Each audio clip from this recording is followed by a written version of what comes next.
Comentário do 6º capítulo da 2ª Epístola de Paulo aos Coríntios.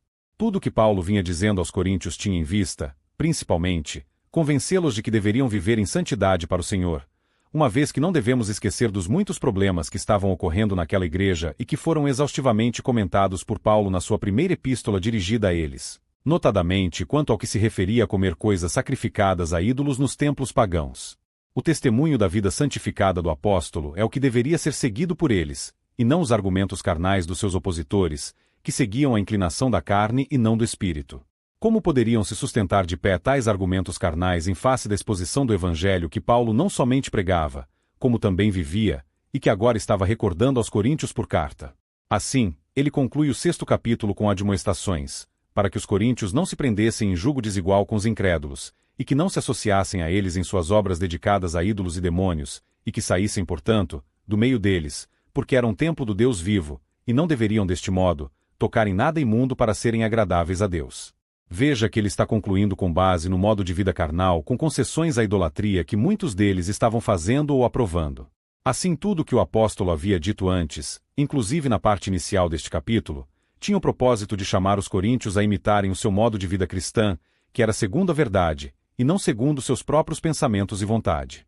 Eles deveriam fazer um uso adequado da graça que lhes estava sendo disponibilizada pelo Espírito, de forma que não a tornassem vã, em seus efeitos, por apagarem operações do Espírito com os seus pecados.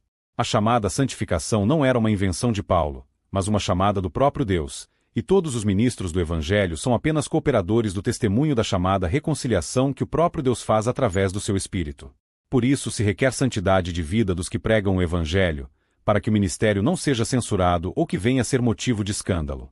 Antes, assim como Paulo, todo ministro fiel deve ser recomendável em tudo, seja na muita paciência, nas aflições, nas necessidades, nas angústias, nos açoites, nas prisões, nos tumultos, nos trabalhos, nas vigílias, nos jejuns, na pureza, no conhecimento, na longanimidade, na benignidade, no Espírito Santo, no amor não fingido, na palavra da verdade, no poder de Deus, pelas armas da justiça, à direita e à esquerda, por honra e por desonra, por infâmia e por boa fama, como enganadores, e sendo verdadeiros, como desconhecidos, mas sendo bem conhecidos, como morrendo, mas vivendo, como castigados, e não mortos, como contristados, mas sempre alegres, como pobres, mas enriquecendo a muitos, como nada tendo, e possuindo tudo.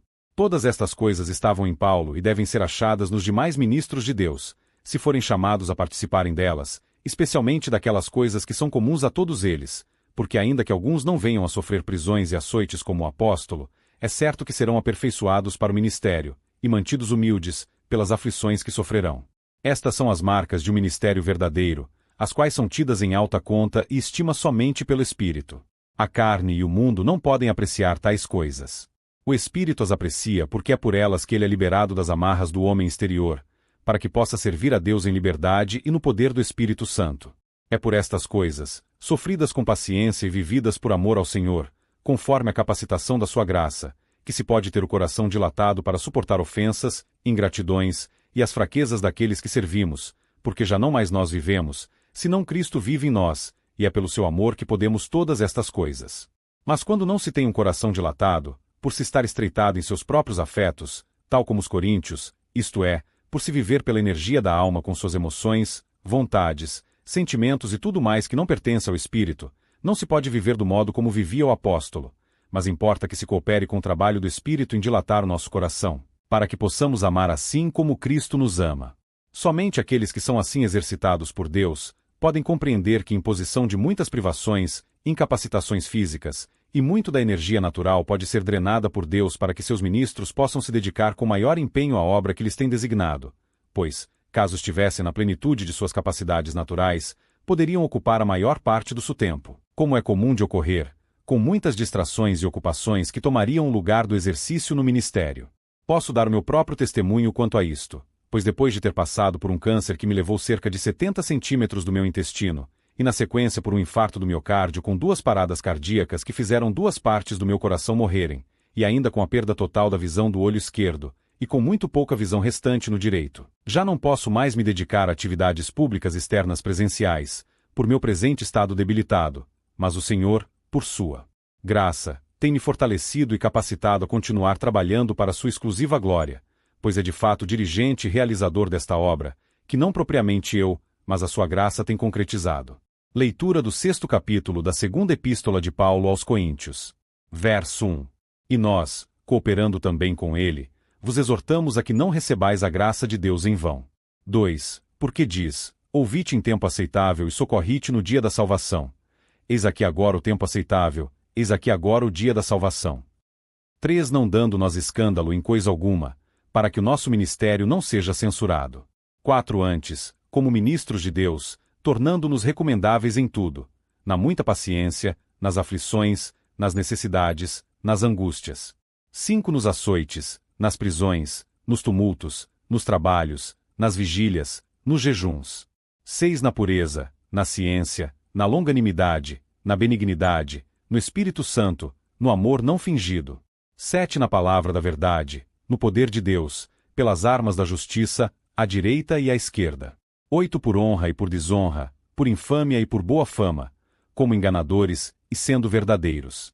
9. Como desconhecidos, mas sendo bem conhecidos, como morrendo, e eis que vivemos, como castigados, e não mortos.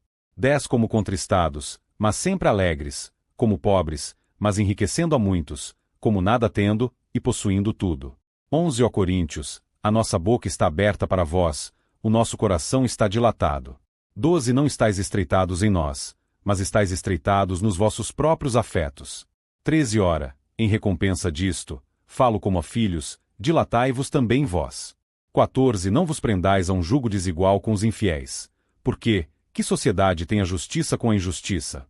E que comunhão tem a luz com as trevas? 15. Que concórdia entre Cristo e Belial?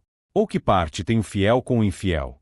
16. E que consenso tem o templo de Deus com os ídolos?